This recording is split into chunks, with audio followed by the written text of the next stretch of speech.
अर्जुन सगळ्यांना तिळगुळाच्या वड्या देतो, ज्या सायलीने बनवल्यात त्या. सगळेजणच खात असतात. इथे पूर्णाजीला खूप आवडतात त्या. अश्विनसुद्धा खातो आणि म्हणतो खूप मस्त झालं तर. इथे कल्पना, प्रताप सगळेजण खातात आणि म्हणतात खूप छान झाल्यात म्हणून. इथे पूर्णाजी कल्पनाला म्हणते, या प्रतिमाने केले आहेत का?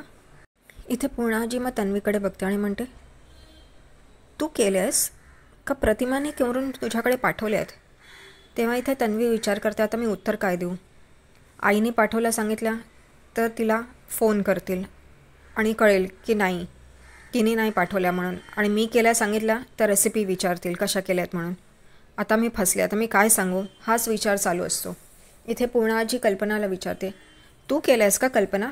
कारण या वडीवर खोबरं असं पेरलेलं आहे, अशा वड्या प्रतिमाच बनवते म्हणून. इथे कल्पना म्हणते, हो ना, ही माझी स्टाईल नाही आहे असं खोबरं पेरण्याची वड्यांवर. तेव्हा इथे सगळेजणच विचारात पडतात. इथे तन्वी काहीतरी उत्तर देणार, तेवढ्यातच अर्जुन म्हणतो, या माझ्या बायकोनी बनवल्यात. आणि सगळेजणच थक्क होतात. सगळेजणच ज्या आनंदाने वड्या खात असतात त्या थांबवतात. आणि इथे विमल हे ऐकून पटकन आपल्या हातची वडी खाऊन टाकते, तोंडात टाकते. इथे पूर्णाजी विमलला बोलवते आणि म्हणते, ही घे, मला नको ही वडी. तसंच कल्पना, अश्विन, अस्मिता आणि प्रतापसुद्धा विमलला आपल्या वड्या देऊन टाकतात. इथे चैतन्य आणि अर्जुनला राग येतो हे बघून. प्रियाला तर वेगळंच वाटत असतं. हे अर्जुनने सायलीच्या वड्या कशा आणल्या इकडे आणि सगळ्यांना खाऊ घातल्या, तिला वेगळाच राग असतो.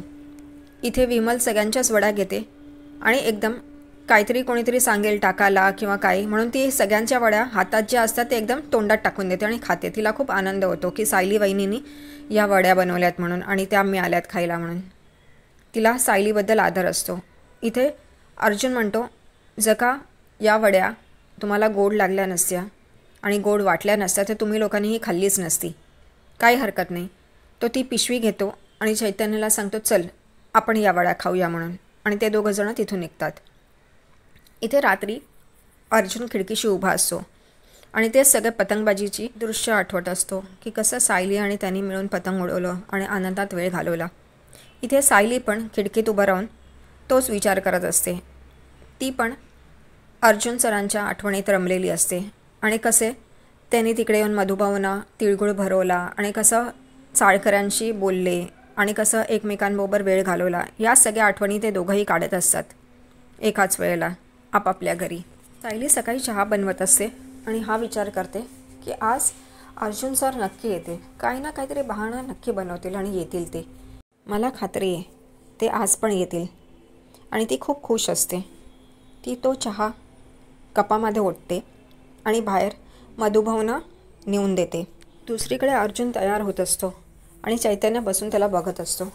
अर्जुन खूपच वेळ लावत असतो तयार व्हायला, अगदी स्टाईल करत असतो. इथे चैतन्य म्हणतो, तू इतका नट्टापट्टा कोणासाठी करतोस, तुझ्या सासऱ्यांना इम्प्रेस करायला? इथे अर्जुन त्याच्याकडे रागाने बघतो आणि म्हणतो, हो, मला माझ्या सासऱ्यांना इम्प्रेस करायचं आहे म्हणून. मग परफ्यूम मारतो आणि एकदम परत केस सेट करतो. तेव्हा तो म्हणतो, अरे तू तुझ्या बायकोबरोबर याच खोलीमध्ये 1.5 वर्ष राहिलास, त्यांना सगळ्या गोष्टी तुझ्या माहिती आहेत रे, काय आवडतं काय नाही आवडत, कशाची ॲलर्जी आहे कशाची ॲलर्जी नाही आहे म्हणून. आणि इथे अर्जुन त्याला गप्पा करत असतो. तो म्हणतो, गप्पा बस रे, आमचं प्रेम असं नाही आहे, आमचं प्रेम तर रोज नव्याने येतं.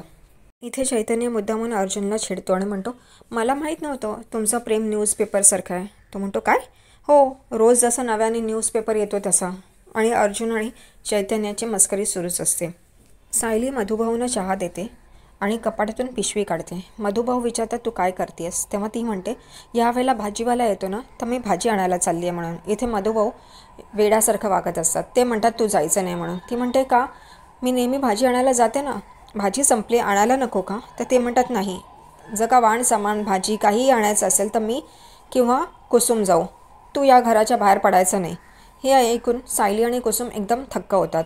मधुभाऊ म्हणतात की मला त्या माणसावर विश्वास नाही आहे, तो नक्की परत येईल इकडे आणि तू या घराच्या उंबरठा ओलांडायचा नाही, या घराच्या दरवाजाच्या बाहेर जायचं नाही, जा किचनमध्ये जा आणि तिकडेच राहा, येऊ नको बाहेर म्हणून. आणि सायली चुपचाप तिकडे निघून जाते. तिलाही खूप वाईट वाटतं. इथे कुसुम मधुभाऊंना विचारते, तुम्ही असं का करताय? तुम्हाला माहिती आहे तुम्ही जे पण नियम घालाल ती चुपचाप ऐकेल म्हणून, पण ती अशी नाही आहे की बंडखोर करेल. कोणी दुसरं असतं तर बंडखोरी केली असती त्यांनी तुमच्या अशा वागण्याने. पण मधुभाऊंना काही फरक पडतोय का? काहीच फरक पडत नाही.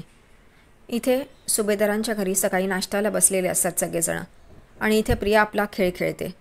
सगळ्यांना ब्रेकफास्ट करायला देते आणि म्हणते व्यवस्थित करा, असं करा, तसं करा. इथे प्रताप म्हणतो तू किती आमची काळजी करतेस, सगळं नाटकं आहेत तिची.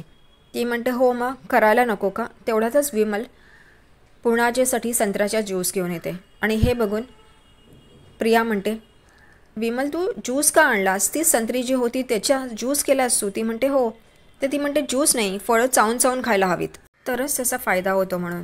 इथे अश्विन म्हणतो हो हे बरोबर आहे आणि यापुढे विमल जे तन्वी सांगेल तसंच करायचं. आत्तापर्यंत हा डॉक्टर काय झोपलेला होता जे आत्ता तन्वी बोलायला लागली आणि हा पण सुरू झाला. इथे विमल म्हणते ठीक आहे म्हणून. इथे प्रियाची नाटकं सुरूच असतात, सगळ्यांची काळजी दाखवणं, सगळ्यांची काळजी घेणं मूर्खासारखं. अर्जुन जनता चाळीत येतो सायलीला भेटण्यासाठी. तो तिच्या घराच्या बाहेर येतो पण दार उघडं असतं आणि खिडकी बंद असते. तो आत तर जाऊ शकत नाही आहे. तो दारातून हळूच वाकून वाकून बघत असतो पण काही दिसत नाही. खिडकीतून कसं दिसणार कारण खिडकी बंद आहे. तो म्हणतो सायली दिसत का नाहीत? यावेळी तर त्या बाहेर येतात भाजी आणायला. पण त्याला माहीत नाही की मधुभाऊनी तिला आता घराच्या बाहेर पडणं मुश्किल केलं आहे. इथे तो वाट बघत असतो आणि शेवटी जाऊन झाडाच्या खालती बसतो. इकडे सुभेदारांच्या घरी प्रियाची नाटकं सुरू होतात. म्हणते मी इतकं सगळं करते आहे पण सगळेजणं काही माझं ऐकत नाही आहेत, मला भाव देत नाही आहेत. त्या सगळ्यांना खुमखुम लागते ती कशाबद्दल बोलते आहे. पण तरी कल्पना विचारते तू कशाबद्दल बोलते आहे? तेव्हा अस्मिता म्हणते एकच तर व्यक्ती आहे जो तिला भाव देत नाही, अर्जुन. तेव्हा इथे ती रडायला लागते मुद्दामून तन्वी आणि म्हणते की मला तो रस्त्यावरचा कचरासारखा बघतो, माझ्याबद्दल त्याला काही वाटत नाही. मी इतकं त्याच्याशी बोलण्याचा प्रयत्न करते पण तो आहे की बोलतच नाही. मला सगळ्यात जास्ती त्याच्याशी बोलायचं असतं, त्याच्याबद्दल वाटतं. माझ्या मनात जे वाटतं ते काय चुकीचं आहे का? आणि ते मुद्दामून रडायला लागते आणि तिकडून जायला निघते. तेवढ्यातच कल्पना तिला थांबवते, बसवते आणि पाणी पाजते आणि म्हणते तुला माहिती आहे ना तो कसा आहे म्हणून. इथे प्रताप म्हणतात आपण ठरवलं आहे ना त्याला वेळ द्यायचा म्हणून. पण इथे तन्वीची नाटकं सुरू असतात. ती म्हणते हो ना त्याला वेळ कसा असेल, तो जनता चाळीत गेला आहे ना सायलीला मनवायला आणि सगळ्यांना कळतं की तो सायलीच्या इकडे गेला आहे. मुद्दामून ती बोलते या लोकांना भडकवायला. इकडे दुसरीकडे अर्जुन झाडाखाली बसलेला असतो तेव्हा त्याचं लक्ष जातं. तेव्हा बघतो की मधुभाऊ येत आहेत बाहेर. तो एकदम उठतो आणि इकडे तिकडे बघायला लागतो आणि मधुभाऊ त्याला भेटणार नाहीत, दिसणार नाहीत असं इकडे तिकडे फिरत असतो. पण मधुभाऊंना तो दिसतो आणि तो एकदम मागे वळून बघतो तर मधुभाऊ. तो म्हणतो तुम्ही हो गुड मॉर्निंग. इथे मधुभाऊ म्हणतात तू किती निर्लज्ज आहेस रे, इतक्यांदा हकलला तरीही येतो इकडे. तेव्हा तो म्हणतो मी माझ्या बायकोला भेटायला आलो. तो म्हणतो मधुभाऊ म्हणतात तू इतका निर्लज्ज आहेस ना, निघ इकडून. आणि ते नंतर तिथून बाहेर निघून जातात. तेव्हा अर्जुन म्हणतो मला निघ म्हणतात आणि स्वतःच निघून गेले. हो काय चाललं आहे मधुभाऊंचं. आणि तो तिकडेच उभा राहतो.